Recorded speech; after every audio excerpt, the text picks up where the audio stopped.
Today's chat is brought to you by the support of all our Twitch subscribers. Through the patronage you provide the Focus Fire chat team through the Twitch platform, we are able to provide you with the weekly podcast as well as the website and other aspects of Focus Fire chat.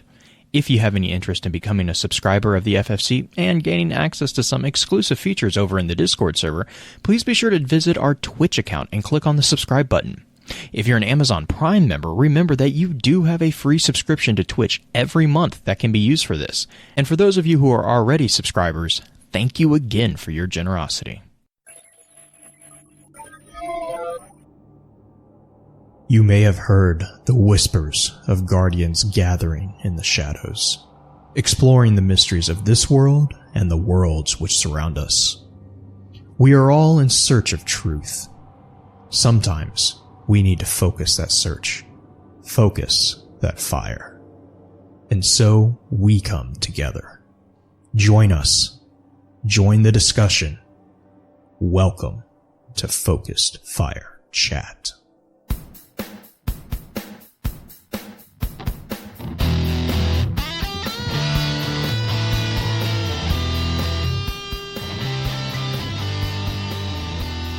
Welcome to Focus Fire Chat, recorded live on September 6, 2019, over on twitch.tv/FocusFireChat. As always, I want to give a big shout out to our live chat here with us tonight. Thank you so much for joining us once again. This week's episodes are going to be focused around exploring the topic of August's extra lore topic, Halo. This particular episode will serve as what we lovingly call the introductory session of the week's exploration. Before we go any further, however, let's run through a quick introduction of who all we have with us on the show. As always, this is your host, Blue Crew 86. And this is the incredibly charming yet awkwardly delicious green-eyed music lover. For a second there, when you first started, I thought I heard music in the background, and I was like, wow, you are just, all I hear, I just heard this little tender, I was like, that's well done. I can't even be mad at you, Green. That's just, I'm going to give you a round of applause. That's gonna happen at one of these now. You just gave me an idea for next week. Wow. Just the smooth jazz. But no, that's not that jazz. Not that jazz. That's a different jazz. Oh, I'm crying. All blood to Hydra. Sorry. And Petrichor, what? And last but definitely not the least.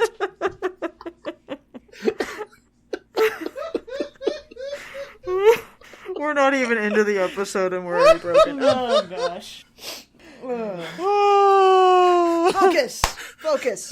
And last but definitely not the least, in the hot seat as guest co-host, we have our good friend pensHALO. Pens, how are you doing? How are you doing? I'm doing good, thank you. Okay. All right, let's try this again. Usual question: where can we find you on the internet? Find me on Twitter at pens_halo. Also, I am trying to get back into the streaming. If Mixer can ever kind of get its head out of its fourth point of contact, at mixer.com/pensHALO. I'm trying to get back into streaming the Halo campaigns, and once I get through my legendary run, I'm tending on trying to do a chronological legendary run with missions throughout all the Halo games. So yeah, that'll be fun. Sorry, Green. Just having a bit of okay. So yeah, and as usual, guys, don't worry about trying to memorize all of it. I'm going to be sure to get all those links posted over in our show notes on thelorenetwork.com when the advanced session goes live this week. So real quick, I know Green usually has some of her crazy questions. I'm just going to start saying it like that. Actually, Green, you know what I realized last week with Tej, between struggling for breathing, because that was hilarious.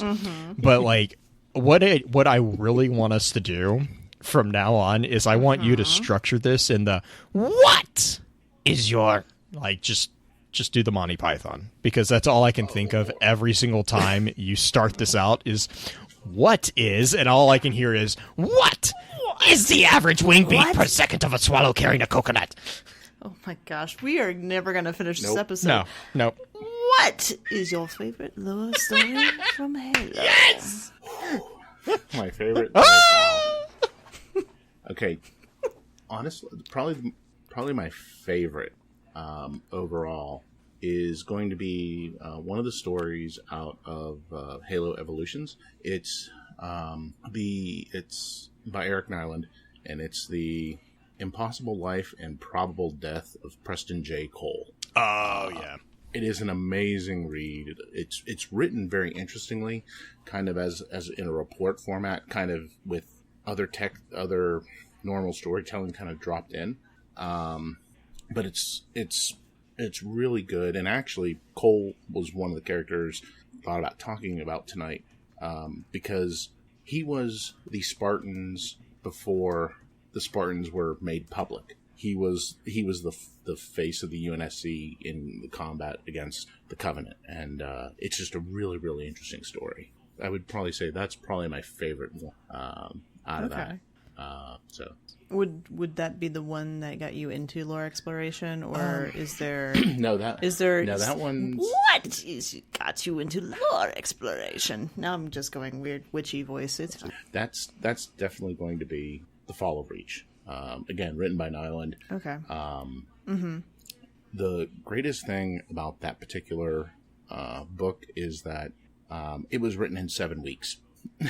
It was released a month before. I remember the story. It was released a month before Halo Combat Evolved was released, and it was written in 7 weeks. And it to me, I mean, after playing Combat Evolved, I was interested, and then I saw, oh, wait a minute, there's this novel, and I picked it up, and I was enthralled. The way Nyland made the characters come to life, John, Cortana, Halsey, even the feeling for some of the other characters like Ackerson and whatnot, the other members of Blue Team, it was just really, really good, and I couldn't get enough after that. I just kept piling on after that, and 27 novels later, I'm still reading them. Oh my gosh! And I still go back and read that novel.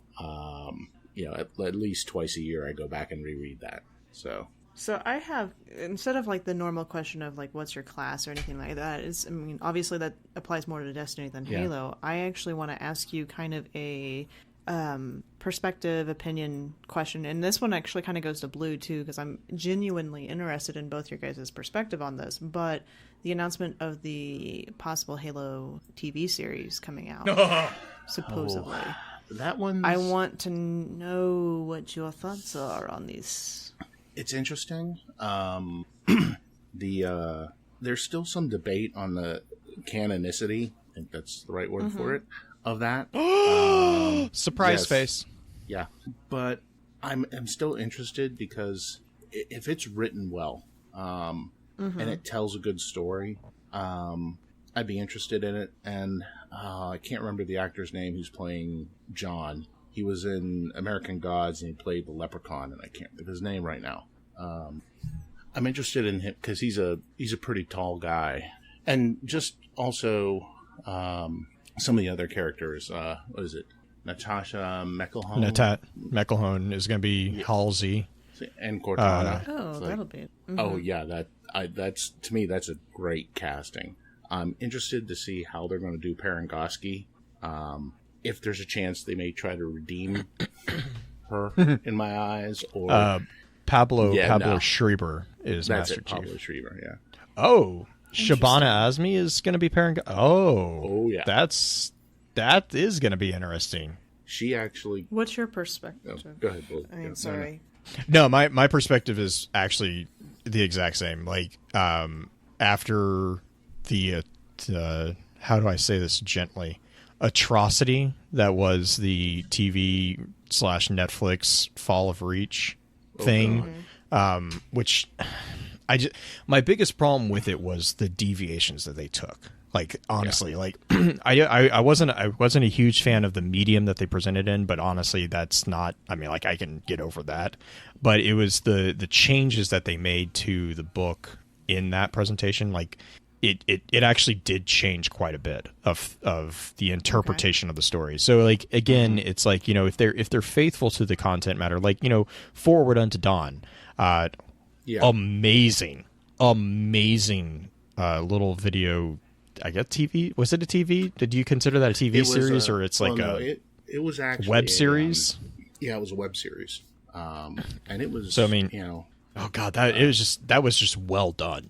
Oh, it was exceedingly the lead up, the TV show that was the lead up. God, I just blanked on it. The lead up to Halo 5, I know got a lot. Nightfall. I know it got a lot of like bad press. I actually didn't mind it. I thought it was okay. I thought it was like, I thought it did a really good job of kind of actually showing like the perspective of normal humans, because that's something that like ODST, Halo 3 ODST, that's one of the things that you jump into that game and you're like, all right, I got this, and you run into the Covenant, you're like, nope, I don't got this. Nope. Like you don't it really drives. Yeah, it's like, I'm like, why are you so big? Like, it's like, you know, it's like it drives home again that kind of, you're not 7 feet tall, you're not the super soldiers. Right. So I mean, it's like, you know, if they're, you know, what Pins is saying, like it really could be either way. I think that the strength does kind of lie in, from all I'm seeing, it's not going to be rehashing stories that we've already been told. If I remember that correctly, it's going to be a new like avenue, which to me is a benefit. I will be honest. Quite recently, I have been extremely disappointed with a lot of the recent interpretations from comic books or books to videos. Like, it's just like progressively, in my opinion, gone downhill as far as accuracy. Is that because there's like different writers involved, or is it just because of the different producers, or what's the reazoning behind this? So like the most recent example that actually has nothing to do with Halo, it's The Boys. Amazon, Eric Kripke did it, and it's vast. It's a completely different story from the comics, which was not how it was kind of presented. And it was just like, it was very bittersweet, because it had so much potential, because if they did the comics, it would have been a much more controversial thing, and I understand that. So like, that's where like, and it's that common thing, like the comics and books and text, you have no limit to your imagination, right? There's no cost to special effects in your imagination. So there's that component. Now with the Halo component, or with the Halo thing, we've seen some fascinating fan-made, you know, cosplay-esque videos. Like, was it Halo 3 that they had the machine, the assembly line of the Warthogs, that commercial? Yes, that oh was my part god! Of the Believe, oh my god! That thing. Stuff. Yeah. Yeah. It's just like. That entire, like the entire campaign for Halo 3, the hype up campaign was it just blew my mind. Like the Believe campaign, then you had like the I Love Bees campaign, like all the ARG stuff that they've been doing. You know, we do, like, you know, now that Microsoft is kind of more robust in kind of identifying with the gaming stuff, you know, you have a bigger support there. So you have access to arguably some CG components that you might not have had previously.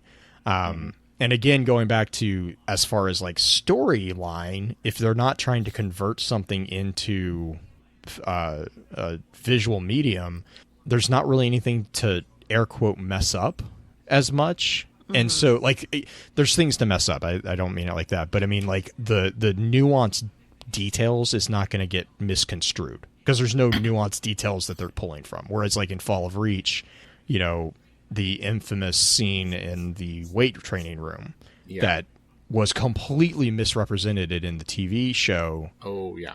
Like, I mean, it was completely different, and it changed the. Wasn't that that was the one when he accidentally killed him? in the book. Right. In the book, he was also egged into it, and there was an entire. It was like the tone of that entire scene in the book was much darker. Would you say it's darker or just more graphic? I would say the book was probably was.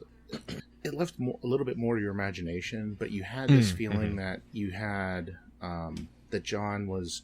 It's like, okay, he did his job, and that's all it was. He wasn't. His questioning came from,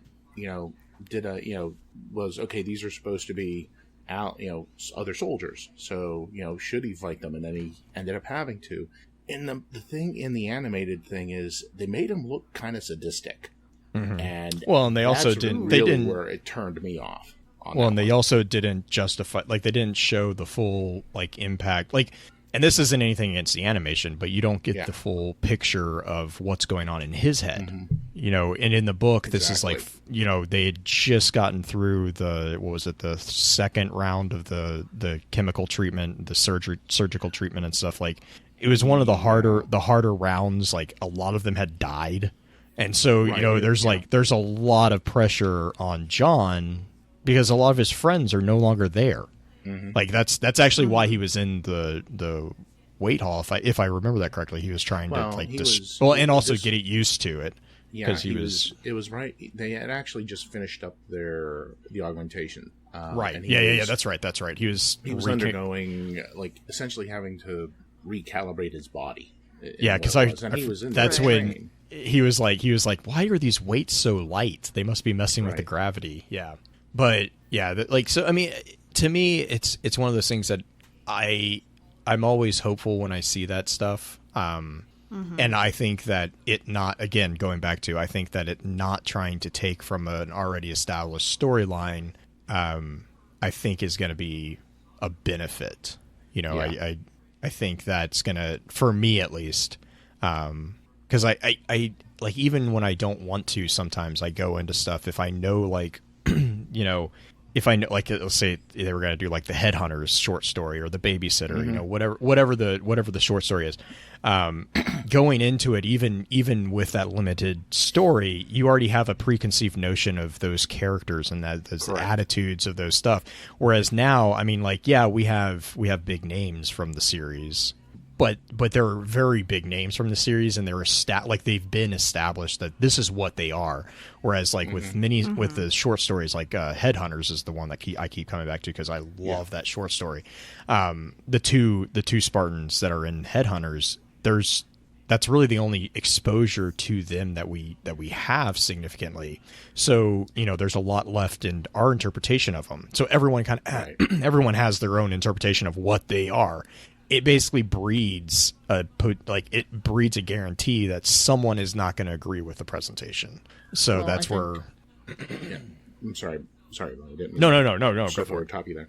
The problem with having the media that Halo has, the large amount of written and documented lore, is when someone goes ahead and takes a piece of that and goes to interpret it into another media, TV show, animated thing, even a comic book, you're going to have people who, because it was just you read it, and all of a sudden it gets transferred to another media, and all of a sudden it's like, well, this doesn't fit my preconceived notions, and there's already going to be some built-in conflict with that. Right. And the one thing I hope is just everyone keep an open mind about it. That's all I really want with that. I think that is fair. And keeping an open mind, but also not accepting things no matter what it is. Obviously, still be critical. Just don't judge it before it comes out type thing. Oh, yeah. But real quick, I'm going to interrupt you real quick. Can we run through housekeeping notes, and then I promise we're going to get right back into it? I think that's perfect because I was done. Okay, perfect. All right, so enough with our chatter real quick. I know everyone's looking forward to diving into the discussion, as you can probably tell. So let's run through the standard housekeeping notes, and then I'm going to actually hand it over to Pins after we get back from the housekeeping notes to kind of give us a bit of an introductory rundown of what we're going to be talking about this week.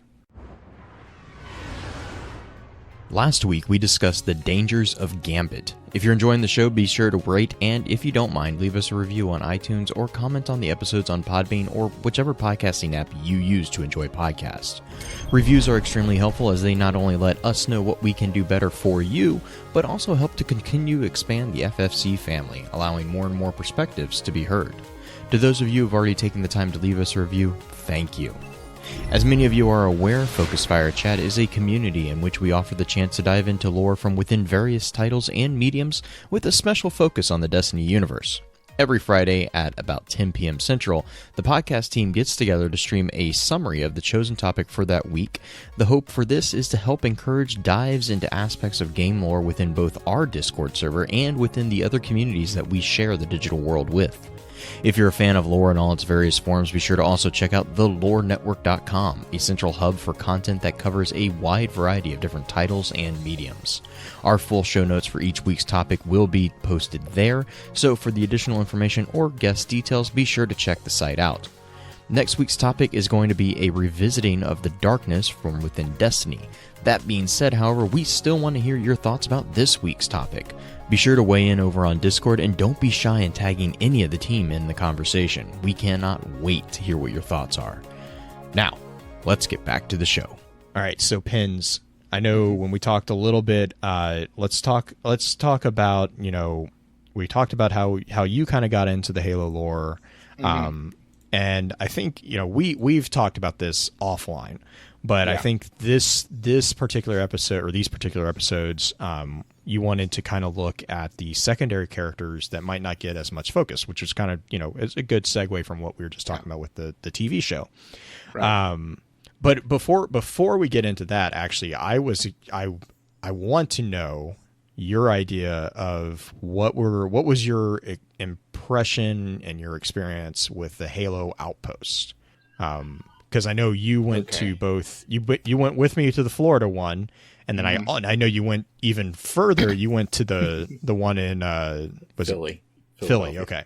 Yeah. And you went like all out on that one, if I remember correctly, right? Yeah, I went to the Philadelphia one with the Halo Fan for Life, who is the Spartan Company commander, in there, and I really enjoyed it. The one thing you have to remember first off, Halo Outpost is actually it's a mini convention in some ways, but also it has a small museum that goes around with it. That museum is actually canon in the Halo universe. It's known as Outpost Discovery, and it actually like I said, it actually takes place after the end of Halo 3. They would never confirm. They don't want to confirm. We did ask, and they didn't want to confirm the actual year.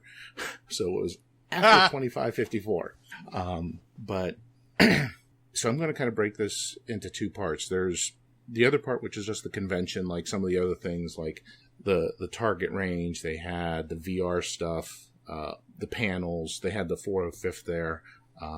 Those are all amazing, and I met some awesome people. Especially, I got to meet the PR person for the 405th, who's an awesome dude, and talked with him for a while.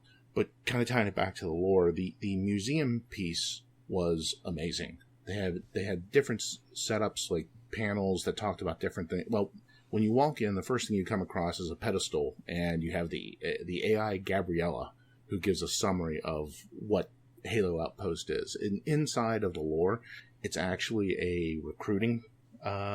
It's for recruitment, but it's great because it actually tells the story of humanity up through, like, from the opening part of colonization through the end of the war, and different aspects of it. My brain's going like a million miles at once right now, trying to pin it down as hard. They obviously have a lot of things. They talk about colonization, faster than light travel. They talk about the insurrection, and they have all these displays. They have a lot of augmented reality things that on your phone, like if you hold it up to it using the app, it has like a 3D display of something. Like it had a 3D display of the Pillar of Autumn. It had a representation of the helmet anyone who's played Halo Reach knows at the end, the iconic image at the end there is the image of Reach with Noble Six's helmet in the center with the center cracked. They had that representation there. They had a life-size statue of Master Chief. Mm-hmm. They had and a warthog too. Yes, they had a warthog. They had a life-size representation of a Sangheili warrior. And then they had the Covenant wall.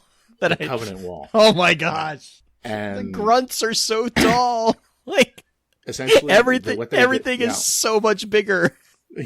You go in and like they had this one wall. It had all of the races that you face. You had grunts, you had jackals, you had drones, hunters was there, Sangheili warrior, brutes, and they're all life size. And your hunter is 9 or 10 feet tall, and then your the brutes, they're about 8 feet. Your Sangheili warriors are about the same. Your jackals are 6 feet tall, and it's like they're not 6 feet tall. They're not in the game, and then you realize that they're always hunched over. The drones are like 5.5 feet tall. Grunts are 4 foot, and it's just like it's to actually see it, and it kind of just blew my mind. It's like they don't look that big in game, but then again, you're playing a 7-foot Spartan. Mm-hmm. But it's like it's kind of intimidating too. It gave me the feeling of actually being part of the universe. And I think that's the feeling that I cherish most from both of them. 343 and everyone involved in it took the time to actually make it as part of the universe. They actually had people who were walking around as members of the UNSC Science Division, xenobiologists. And they all stayed in character. And they stayed in character. It was impressive. I know that was the ARG component, and the way that they stayed in character was a really big thing that stood out for me when we went to Florida. Mm-hmm. Like, oh yeah, because the ARG component, they also, I don't remember if you mentioned it, but they also had the video clips. Oh yeah. Like there was, which I love the possibility that the ARG component showed to real life. I remember you and I talked about this. Like, mm-hmm. Man, if and I know it's been talked about, and I know some museums are starting to do it, but like I could just see like the museum component, you can condense so much, and you can harness the use of the power of the internet and put so much information into one little display with this ARG component. And one of the things that I remember they did was, I think it was on the one of the outside walls, you walked by and when you scanned it, it popped up. And I think it was one of the cutscenes from Halo 3, I want to say, but it was like or maybe it was Halo Wars. I can't remember. It was one of the, was it Halo Wars? It was the one, because it was all the Spartans and everything, and it was like talking about like the invasion and all this stuff, and it was like, I'm like, this is amazing, like, because you're just staring at a little placard, and it's like, whatever, but you put your phone up, and on your phone you can see all this information flowing in, and it's just, I that blew me away. Like the museum component was that, and at this point in time, they've completed their run for this year, and I'm hoping that they do another one next year. And anyone who gets the chance, I think, you don't have to get the VIP. I mean, if you want to get a VIP pass, do it. But if you're a fan of Halo, go check it out. And I can tell you right now, almost every Halo person that I've come across that has gone to it has loved it. They got the technical glitches that were there in Florida were less in Philadelphia. Mm-hmm. They were even less in Chicago. And by the time they hit Anaheim, everything was running real smooth. From what I mean, to be fair, the technical glitches that we encountered, at least, it was, I mean, I didn't think anything really big of it. I think the biggest one that we had was the scanning. The hidden what are the hidden bits or hidden fragments? But I mean, even that, it just took a little bit of patience and like knocking your phone against. It's like come on, get it. But yeah, for what it all did, the glitches that we did encounter were minuscule, in my opinion.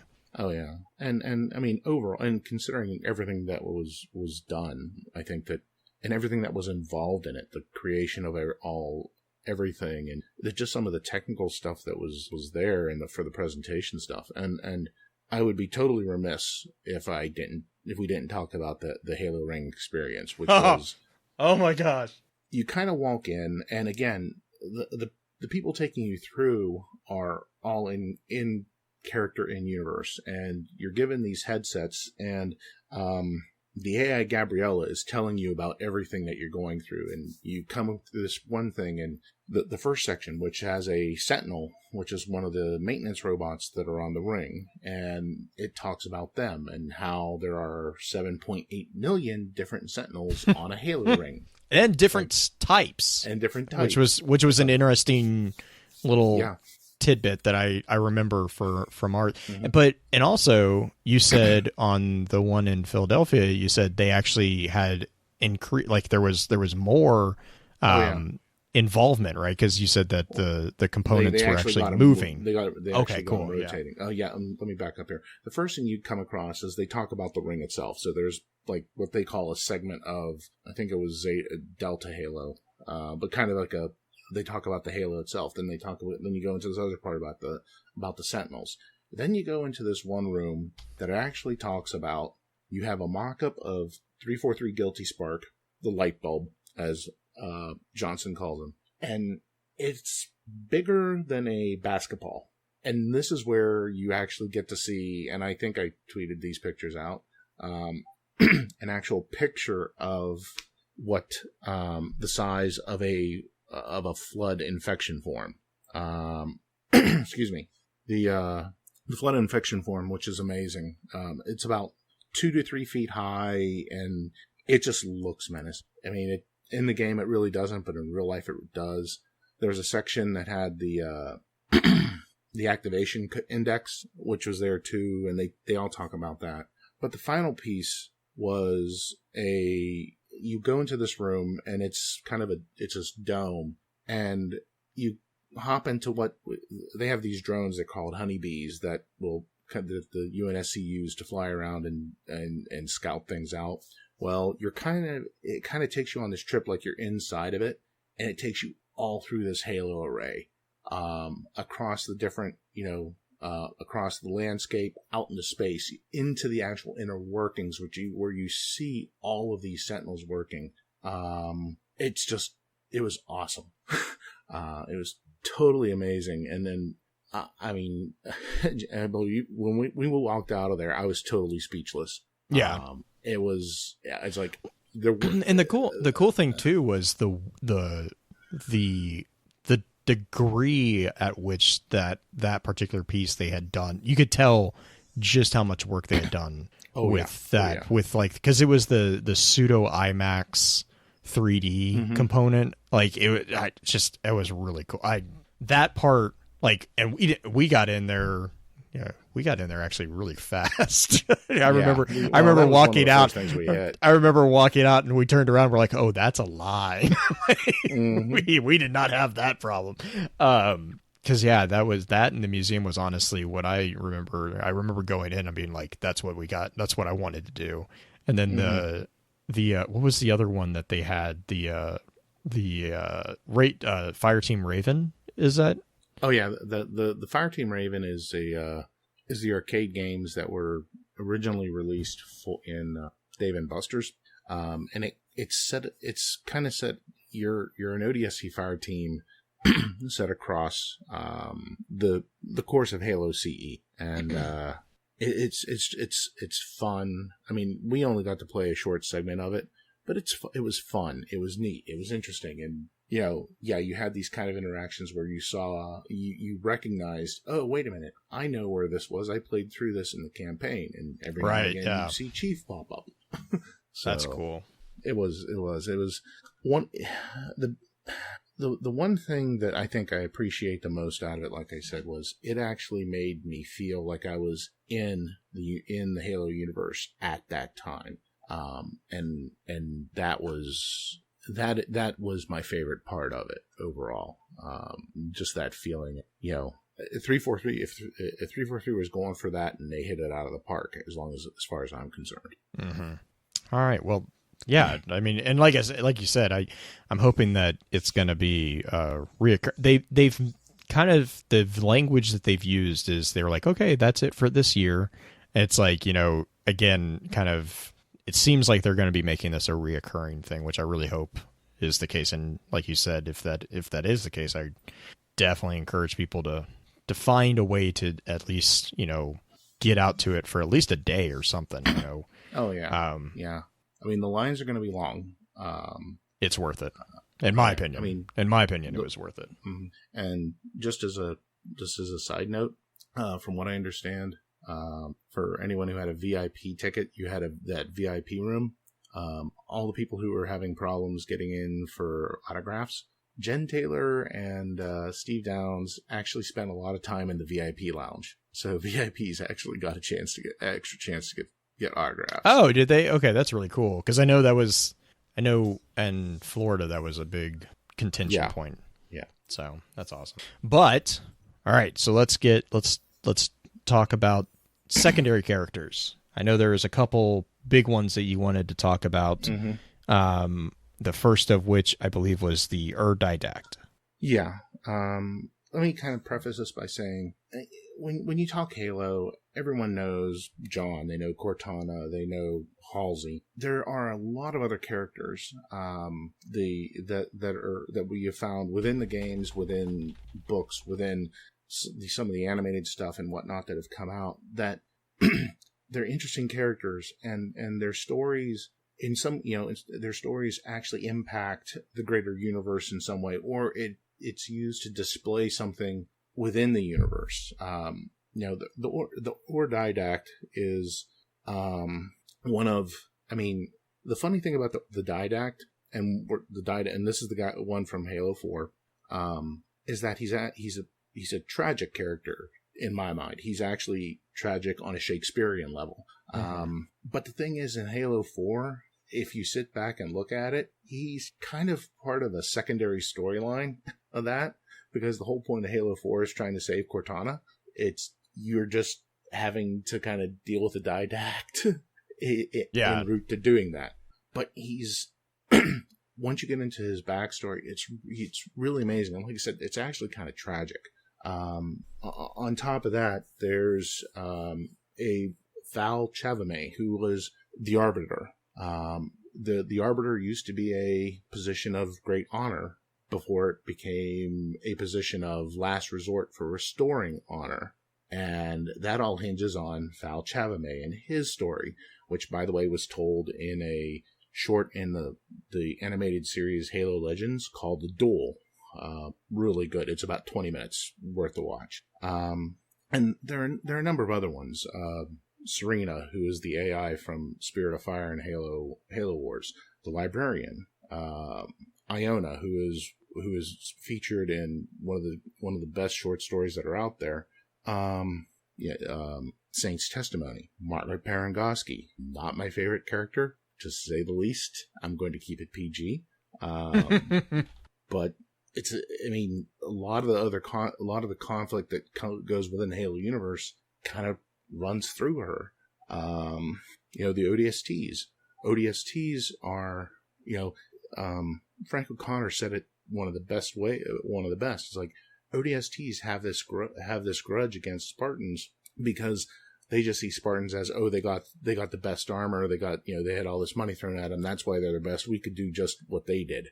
Well, not necessarily, but that story is told very well in the story The Babysitter, and there's an ODST called O'Brien who kind of exemplifies that. And then, the one that I know that you're waiting for the most is a Huragok by the name of Lighter Than Some. I love Lighter Than Some.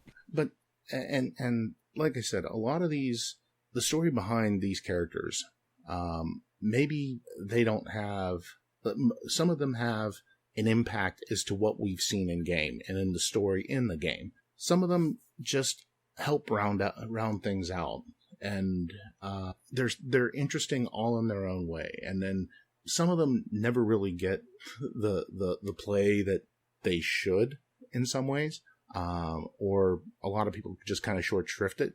So this time around, wanted to give these ones a chance and try to explain why I think they're important to the greater Halo universe in a whole. No, I think that's a good idea too. Like you're saying, these are characters that help flesh out the universe even more so. Because that's true for any story, right? Your primary characters are going to always be the skeleton that skeleton, the skin that holds it up. But the secondary characters really are the muscle and the fiber and the fibers that flesh it out, that make the universe the interesting place. We're talking right now. We've mentioned like 8, maybe 9 characters, and Yep. and that's not mentioning like you have Augustus Cole, you have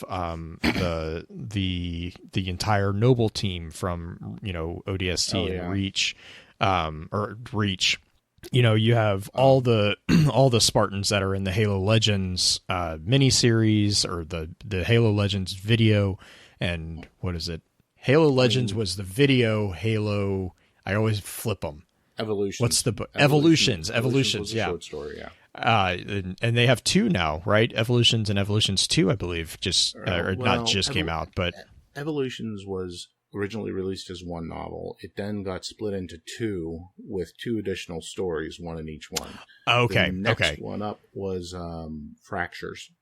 Okay, that's okay. That's what I was thinking. Because Evolutions was the one that has just mind-blowing short stories, but it's got one of my favorites is the conversation between Cortana and Gravemind. I believe that in Evolution? That was Evolutions, right? That wasn't Fractures. Yep.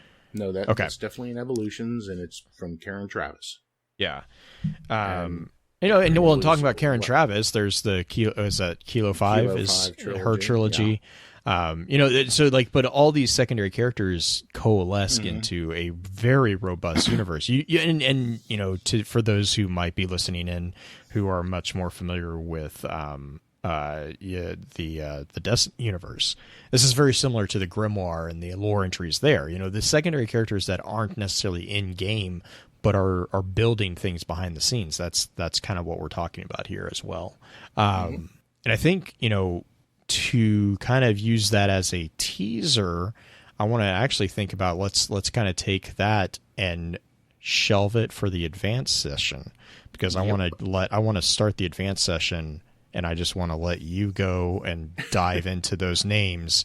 Because right, we did a pretty good summary. I would say that it was a good teaser bit into that. So I'm actually going to cut you off for the intro session, and we'll move to shoutouts real quick, unless Green disagrees with me. Okay, cool. It's always nice when I get the okay from Green. So boss lady says it's okay, good. All right. The skilled one says it's good. So Pens.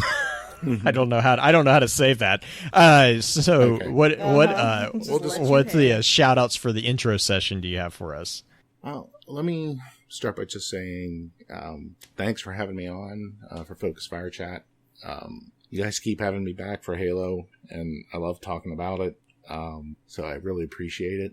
I wanted to give a big shout out to, because we're talking Halo, to other people specifically. DJ Blue PDX, who he was the actual main driver behind Halo Outpost, and he did an awesome job. I got to meet him in Philadelphia and talk to him, and I said thank you. He was the one who actually drove all of that and did an amazing job. And then also for Duststorm over Podtacular. The guy was an utter beast. He did like 4 or 5 panels for each one of the Halo outposts, and did a game show as well at them all.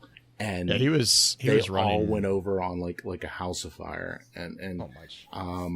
I mean, I'll admit there were points in times that sometimes my feelings will run kind of hot and cold with the Halo community, but those two instances at Halo Outpost helped solidify the good of it, and for this part, those are the ones that I just wanted to shout out. So awesome. What about you, Green? Just major shout out to Pins, because I am, and obviously you guys can probably tell us with every Halo episode that we do, I am not I have read the books, or at least like the initial of the Halo books, so I am not as lore as Pins is, nor Blue. So I always learn a ton when you come on. So my shout out goes to you, because I appreciate you and just kind of sharing this passion of yours with us, because it's nice to actually sit back and learn a little bit myself while doing the episode.